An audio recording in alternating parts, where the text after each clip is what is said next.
Hey guys! So today we are going to learn a little bit about friction. And what we're going to learn about friction is how it works on the molecular level. So let me start by just giving a rough approximation. When two objects rub against each other, the reason that they experience friction is that the molecules that make up those objects that are so small that we can barely even see them, we can't see them with our naked eye, the edges of those molecules have jagged little edges, and those jagged edges catch on each other. And that's why some things would have more friction or less friction, depending on how molecularly smooth they are. And if I go on the super microscopic level, how many jagged edges or like sticky parts are sticking out to grab stuff. All right, so to do that, we have this kind of awesome opportunity where we were able to get access to a scanning electron microscope. And what a scanning electron microscope does is that it fires electrons down at a very, very small thing so that you can see, and then it bounces the electrons back and reads where they were. So it's a way of seeing things that are smaller than our eyes can perceive, because an electron can bounce off of something that our eyes can't actually see. So it lets us blow things up to like 10,000 times bigger, or even more, so that we can see down to like the micrometer or the nanometer. The downside is that when you fire electrons at something, the thing is no longer living. But if you find something that is no longer living, and then you can fire electrons at it in this scanning electron microscope, you can take a look at what it looks like. And we happen to be really lucky that we have a scanning electron microscope here at San Marin. It's like a $46,000 machine. So it's like real fancy. It's got its own vacuum pump and it's set up in a dedicated space. But it allows us to take a look at some very, very small things. So let's start by just looking at like some cool stuff that we can see. So here is an image, 250 times enhanced. So this is a 250 times zoom, and this is of a bug's head.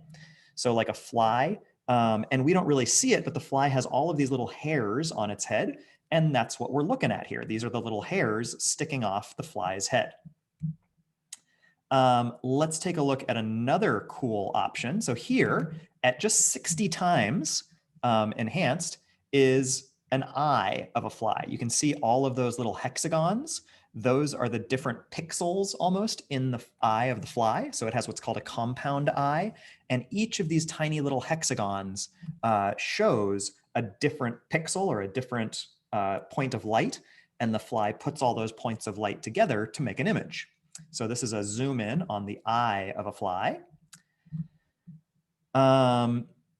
Then here's kind of a fun one. So we found like a little old dried berry and zoomed in on that. So here it is at 30 times zoom. You can see 1 millimeter is shown down at the bottom.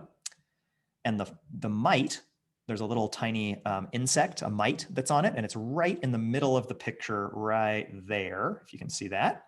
So we'll zoom in a little bit on that. So here it is at 600 times zoom. You can now see it's got some legs. It's an insect. Actually, it might be an arthropod. Looks like there's 8 total legs, so it's not an insect. And then we zoom in on it more, and here's that same mite from a different angle. And you can see there's like all these dots on it. Those are other living things, right? So the mite is living on the berry, and then there's all these microscopic organisms that are living on the mite. And this is at 800 times zoom. So let's go up to 1500 times zoom. And now we can see like the individual cells that make up the mite's exoskeleton.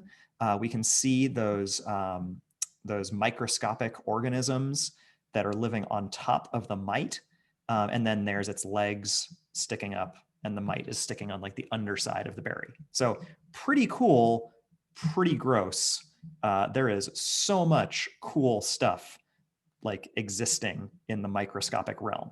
All right, so let's use that for physics to take a look at some different surfaces. So I was given permission to go in and take a look at some. So I took a look at a few different hairs. So first I took 2 hairs, and this is at 600 times. I took one of my dog's hairs, which was sticking to my shoe, and then I pulled out one of my own hairs and laid them over the top of each other just to get a look at like the structure. And I got to be honest, I can't remember who had thinner hair. I think my dog has thicker hair and I have thinner hair. So this would be might be the other way. I don't know. Anyway, so one hair is over the top, the other hair is underneath. But you can see the structure of the hair looks really, really similar. And you can see the kind of flaking structure of the keratin in the hair. Kind of cool. Then you can look at the follicle of the hair. So this is my hair follicle where you like pull it out and there's that little bulb at the end. That's what sticks into your skin. And this is the follicle of that shown at 180 times size. Okay, so that was just kind of like some cool stuff to get a feel. Now let's take a look at some various surfaces so we can look at why things would have a lot of friction or not so much friction. So I started by taking a little bit of clay. And I took that little piece of clay and put it down there and shot some electrons at it. This is at 100 times. And here is at 1,000 times. And you can see that the clay is made up of all of these little particles. And those particles are like stuck in there. So you can see that molecularly, there are lots of edges to get stuck. So when clay hits a surface, it sticks, right? It's really, there's a lot of friction because of those molecular edges, those ridges, and you can see all the parts that would get in the way and stick to something. So there's the hair again. Now, let's take a look at something a little bit smoother. This one is a paper clip at 100 times. So metal is pretty smooth, and you can see that it looks really smooth. There's a few dark spots where there's some dirt stuck to it, but for the most part, really smooth at 100 times. Let's take another look at 1,000 times. So now we're zooming in, and you can see there are a few imperfections. So like little dots right there and right there. But for the most part, there are striations, like straight lines on where they cut the paper clip. But for the most part, it's really, really smooth. So metal is very low friction if it's rubbing against, say, another piece of metal, because it's so smooth on the outside. And that makes sense based off of what we're used to. Now, I also, in order to get that little piece of paper clip in there, I had to cut it. So I used a pair of wire clippers. But you can see where I cut it, you can actually see where the metal has been like squished and sliced. And if I look at the piece of metal, the edge, it looks pretty smooth to me. But I just think this is so cool. It's almost like cutting clay, where you really see the jagged edge along there and how those lines have been cut in by the metal wire cutters. So this is the end of the paper clip where I cut it at 150 times magnification. This is pencil lead graphite at 100 times. And here it is at 1,000 times. You can see that this is not as smooth, so like more molecular ridges than the paper clip, but much smoother than the clay. And then the other thing with graphite is that parts of it can flake off. That's how a pencil works, as it leaves layers of graphite on your paper. So that can also add some lubrication. That's at 1,000 times. Here's a little piece of plastic. Plastic also pretty smooth. There's some scratches and things on that piece of plastic. I think this was part of a plastic spoon, just like the edge of a plastic spoon. And here it is at 1,000 times. So again, it's smooth. It's not quite as smooth molecularly as the paper clip, but it's pretty darn smooth. Not a whole lot of ridges there. So that's another low friction surface. Here's a rubber band. So this was a little section of a rubber band at 100 times magnification.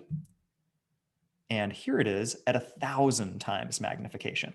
So you can see that the rubber band has picked up these white sections, or like little pieces of dirt or dust that have been added onto the rubber band.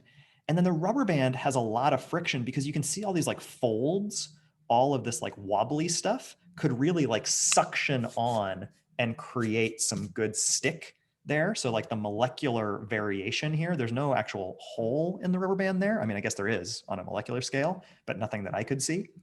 But you can see that this is like a steep cliff almost going down right here. And then, so it's a lot of ridge that's happening there. So a lot of parts to stick to other things on the molecular side. Here's an eraser. So this was a used eraser, one that had been used to erase some pencil lead. And I just thought this was really cool because at 1,000 times, you can see the eraser is the like dark gray. And then all those little pieces of graphite that it's picked up off the page are all these little white chunks.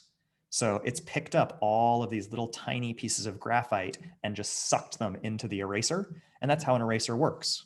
It picks up the pieces of graphite off your paper. So this is just an eraser off the end of a pencil. And you can see that also would have a ton of friction because look at all these like holes and nooks and crannies to like suck onto things on the molecular side. And then finally, here's a wood dowel.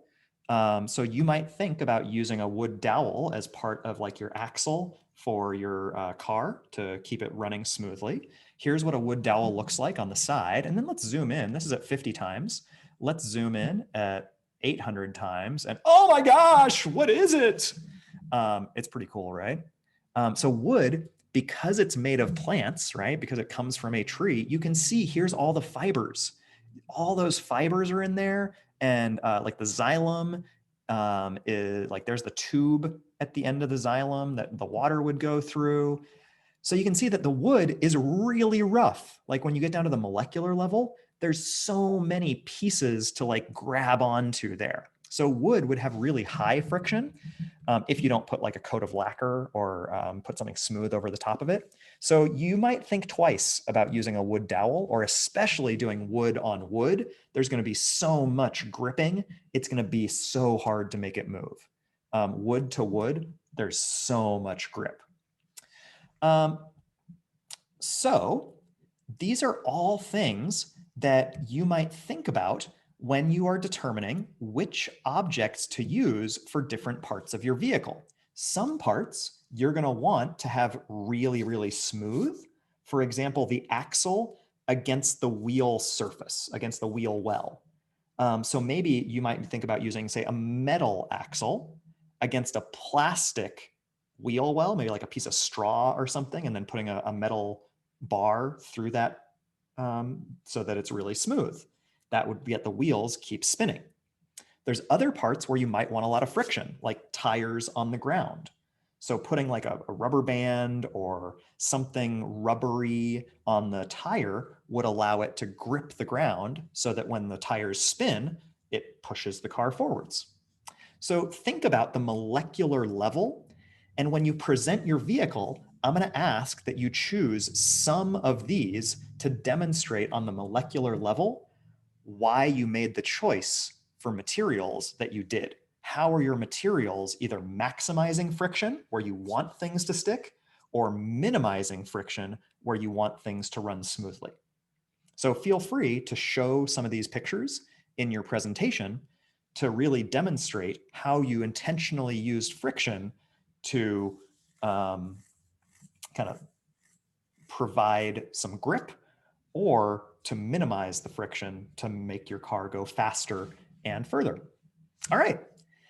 Enjoy, and remember, when you're thinking about friction, think about the molecular ridges and how they really stick against each other. And it turns out that because things have so many molecules there, only like 1 out of every 10,000 molecules actually grips, and that's where the friction comes from. So it's just like 1/10,000th of the time. Most of the time, it's just all empty space running against each other. Just those little edges. Cool. All right. Enjoy and use that information for designing your vehicles.